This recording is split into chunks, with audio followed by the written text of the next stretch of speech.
Welcome to my channel RD Classes OCC।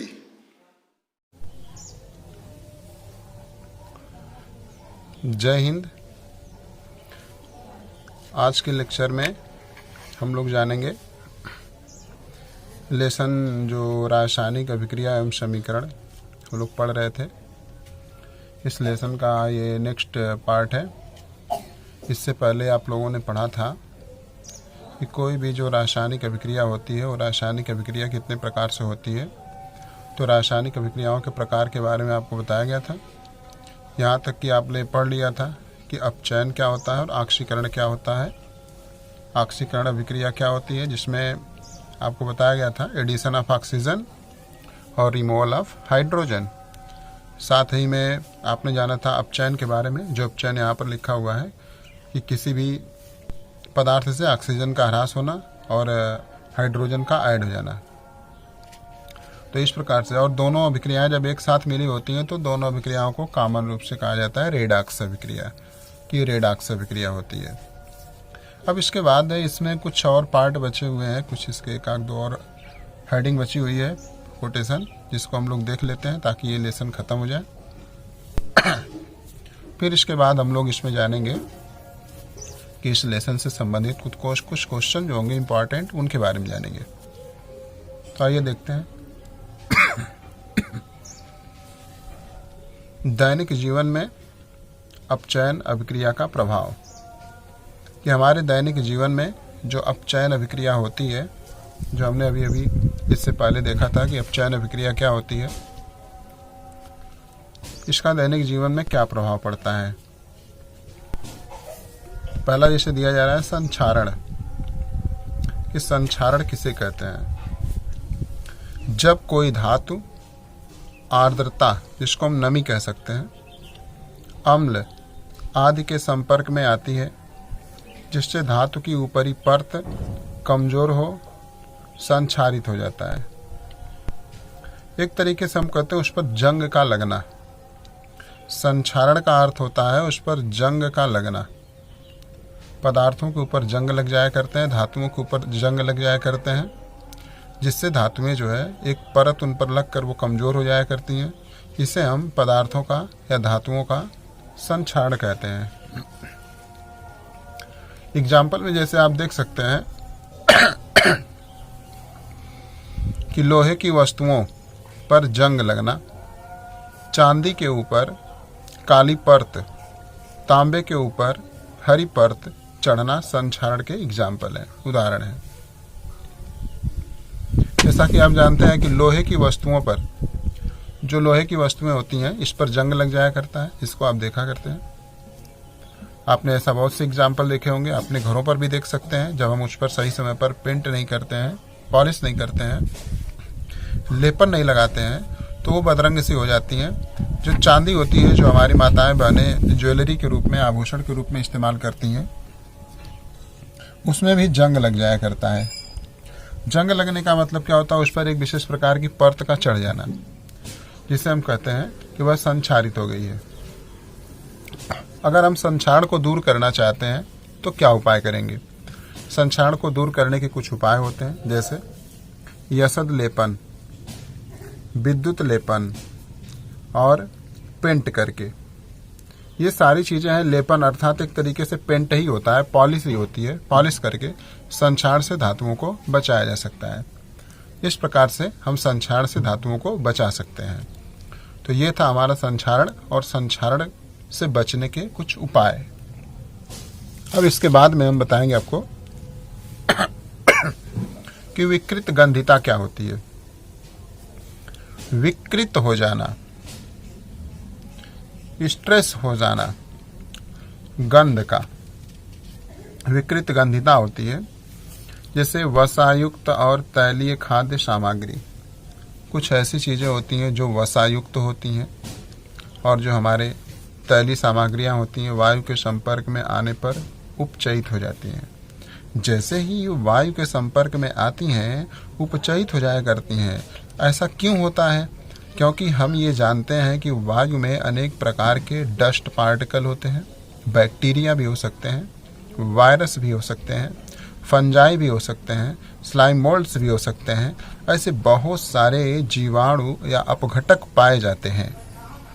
हाँ, वो आकर के उन सामग्रियों पर बैठ जाया करते हैं और उसको अपघटित करना शुरू कर देते हैं या उपचयित करना शुरू कर देते हैं, जिससे उसमें उसके स्वाद और गंध में परिवर्तन हो जाता है। इसे विकृत गंधिता कहते हैं। फिर से आप देख सकते हैं, वसायुक्त और तैलीय खाद्य सामग्री वायु के संपर्क में आने पर उपचयित हो जाते हैं, जिससे स्वाद और गंध में परिवर्तन हो जाता है। जैसे उनका स्वाद जो होता है और जो गंध होता है वो बदल जाया करता है, जिसे हम विकृत गंधिता के नाम से जानते हैं। ऐसे आप अपने घरों में बहुत से, जैसे हम लोगों का भोजन होता है गर्मी के मौसम में, जैसे चावल वगैरह अगर सुबह का बनाया हुआ है, शाम तक उसको देखा जाए तो शाम तक उसमें एक तरल सा पदार्थ स्रावित आ जाता है, स्राव आ जाता है। वह एक प्रकार की विकृत गंधिता है। उसमें एक प्रकार से गंध आने लगती है, जिसको हम दुर्गंध कहते हैं। वह उसकी विकृत गंधिता है। जैसे दाल बनाकर रख दी जाए, तो दाल बनाकर रख देने के बाद शाम तक अगर वो गर्मी की वजह से, गर्मी ज़्यादा पड़ती है, तो गर्मी ज़्यादा पड़ने की वजह से होता क्या है कि उसमें ठंडा हो जाने के बाद उस पर बैक्टीरिया का प्रभाव अधिक हो जाता है, जिसकी वजह से ऐसा हो जाता है कि उसमें विकृत गंधिता आने लगती है या उसका स्वाद परिवर्तित हो जाता है। तो यह विकृत गंधिता होती है। अब हम विकृत गंधिता को कैसे रोक सकते हैं, इसको रोकने का कुछ उपाय होता है।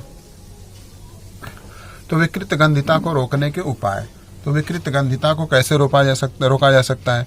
तो पहला आप देख रहे हैं कि इसमें विकृत गंधिता को रोकने के लिए प्रति ऑक्सीकारक का उपयोग करके, जिससे ऑक्सीकरण उसका हो जाता है, हम उसको प्रति ऑक्सीकारक, एंटी ऑक्सीकारक का उपयोग करके हम इसको रोक सकते हैं। वायुरोधी बर्तन में खाद्य सामग्री रखकर, हम अपनी खाद्य सामग्रियों को ऐसे बर्तन में रखें जो वायुरोधी हो, जिसमें वायु न जाने पाए, क्योंकि हमने पहले ही बता दिया है कि वायु में अनेक प्रकार के अपघटक जीवाणु पाए जाते हैं। उन अपघटक जीवाणुओं के द्वारा ही जो हमारी खाद्य सामग्री होती है वह प्रभावित होती है, या कह सकते हैं विकृत हो जाया करती है। इसलिए यदि हम वायुरोधी बर्तन का प्रयोग करते हैं सामग्री रखने के लिए, तो हम विकृत गंधिता से बच पाएंगे या विकृत गंधिता को रोक पाएंगे। कह रहे वायु के स्थान पर नाइट्रोजन गैसों द्वारा रख रखाव। वायु के स्थान पर अगर हम नाइट्रोजन गैसों का प्रयोग करते हैं, जैसे कि पदार्थों को खराब होने से बचने के लिए जो मार्केट में आपको कंपनियों के द्वारा बनाए जाने वाले प्रोडक्ट उत्पाद में आते हैं, उन उत्पादों को एक विशेष उनको एक थैली में रखा जाता है और उन थैली में रखने के साथ साथ उसमें गैसें भर दी जाती हैं। जैसे अनेकों प्रकार के आते हैं बच्चों को खाने के लिए उत्पाद,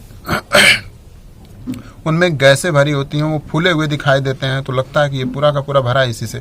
नहीं, उसमें गैसें, नाइट्रोजन जैसी गैसें भर दी जाती हैं, जिसकी वजह से वह एक निष्क्रिय गैस होती है, अक्रिय गैस होती है, किसी से क्रिया नहीं करेगी उसमें। हाँ, तो अक्रिय गैसें उसमें भर जाने के बाद वो क्रिया नहीं करेंगी, जिससे उसमें जो पदार्थ होता है उस पदार्थ का जो गुण होता है वो बना रहता है और पदार्थ खराब नहीं होने पाता है और विकृत गंधिता से वो बच पाता है। फिर इसके बाद शीतलन द्वारा हम उसको शीतलन अर्थात फ्रीज वगैरह में रख करके, ठंडे स्थानों पर रख करके उसको हम विकृत गंधिता से बचा सकते हैं, उसकी लाइफ बढ़ सकती है।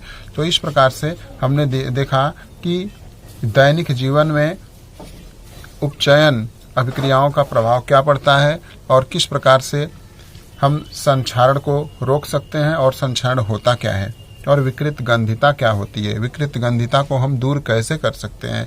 दूर तो पूरा सा नहीं कर सकते हैं, रोकने का प्रयास कर सकते हैं, पूरा का पूरा इसको खत्म नहीं किया जा सकता है। तो इस प्रकार से हमने आपको इस लेसन में अनेक प्रकार की विद्युत, रासायनिक और जो है कि अभिक्रियाओं के बारे में बताया कि रासायनिक अभिक्रियाएं क्या होती हैं, रासायनिक अभिक्रियाएं कितने प्रकार की होती हैं। जैसे 5 प्रकार की रासायनिक अभिक्रियाओं के बारे में आपको बताया गया कि वियोजन अभिक्रिया क्या होती है, संयोजन अभिक्रिया क्या होती है, विस्थापन अभिक्रिया क्या होती है, द्विविस्थापन अभिक्रिया क्या होती है। फिर इसके बाद आपको बताया गया कि अपचयन क्या होता है, उपचयन क्या होता है, जिसमें ऑक्सीकरण और अपचयन के बारे में आपको बताया गया। रेडॉक्स अभिक्रिया बताई गई, इसमें अभिक्रियाओं के बैलेंस के बारे में बताया गया। तो इस प्रकार से आपको बहुत सारी बातें इस लेसन से संबंधित जो भी जुड़ी बातें थी वो बताई गई। अब यह लेसन यहीं पर पूर्ण होता है। विकृत गंधिता के पास आकर के अब हम इस लेसन से संबंधित जो कुछ क्वेश्चन होता है नेक्स्ट वीडियो में उससे संबंधित उस क्वेश्चन को करवाएंगे, जिसे आप देख सकते हैं या नेक्स्ट वीडियो में आप देख सकते हैं। तब तक के लिए thanks Thanks for watching the video.